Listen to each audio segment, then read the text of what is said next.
ko talaga ang nangyari at hindi ako nananaginip. Pagtawag pa lamang sa akin ng tiyo, alam ko na kaagad ang pag-uusapan.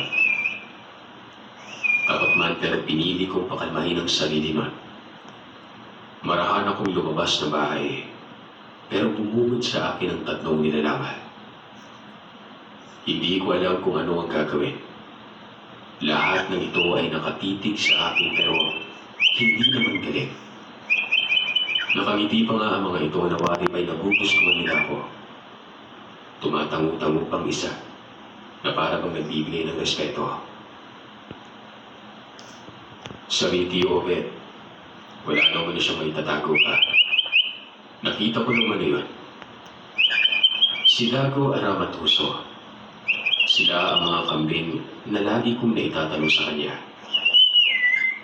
Wag umano ako mag-alala. Hindi umano sila na